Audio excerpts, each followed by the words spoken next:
छत्तीसगढ़ के लाखों छात्रों और हजारों शिक्षकों के लिए एक राहत भरी खबर है। अगर आप छत्तीसगढ़ के किसी सरकारी स्कूल में पढ़ते हैं और आपके घर में कोई शिक्षक है या आपके बच्चे सरकारी स्कूल में पढ़ाई करते हैं, तो ये खबर आपके लिए बेहद जरूरी है। छत्तीसगढ़ सरकार ने एक ऐसा फैसला लिया है जिससे अब स्कूलों में बीच सत्र में शिक्षक की कमी नहीं होगी और बच्चों की पढ़ाई भी प्रभावित नहीं होगी।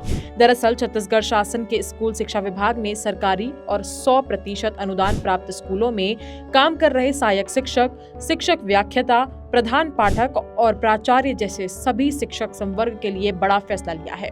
सरकार ने तय किया है कि जो शिक्षक शिक्षा सत्र के बीच में रिटायर हो रहे हैं, उन्हें अब शिक्षा सत्र 2026 से 27 खत्म होने तक दोबारा सेवा में रखा जाएगा। यानी अब अगर कोई शिक्षक अपनी तय रिटायरमेंट की उम्र पूरी भी कर लेता है, तब भी उसे उसी समय घर नहीं भेजा जाएगा।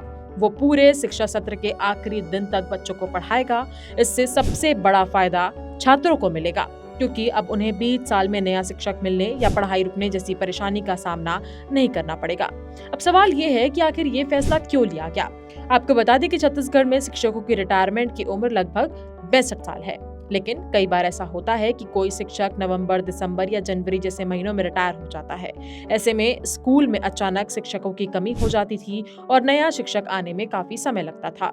इसका सीधा असर बच्चों की पढ़ाई पर पड़ता था। कई स्कूलों में एक ही शिक्षक को कई क्लास संभालनी पड़ती थी, जबकि कुछ विषयों की पढ़ाई महीनों तक प्रभावित रहती थी। इन्हीं समस्याओं को देखते हुए सरकार ने फैसला लिया है कि अब ऐसे शिक्षकों को पूरे शिक्षा सत्र के अंत तक पुनर्नियुक्ति दी जाएगी।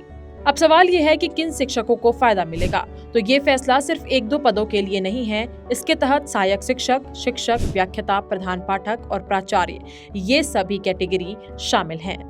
कुल मिलाकर देखा जाए तो छत्तीसगढ़ सरकार का ये फैसला सीधे तौर पर छात्रों और शिक्षा व्यवस्था को मजबूत करने की दिशा में एक अहम कदम माना जा रहा है। इससे हजारों शिक्षकों को सम्मान के साथ अपना शिक्षा सूत्र पूरा करने का मौका मिलेगा। वहीं लाखों छात्रों की पढ़ाई भी बीच में बाधित नहीं होगी।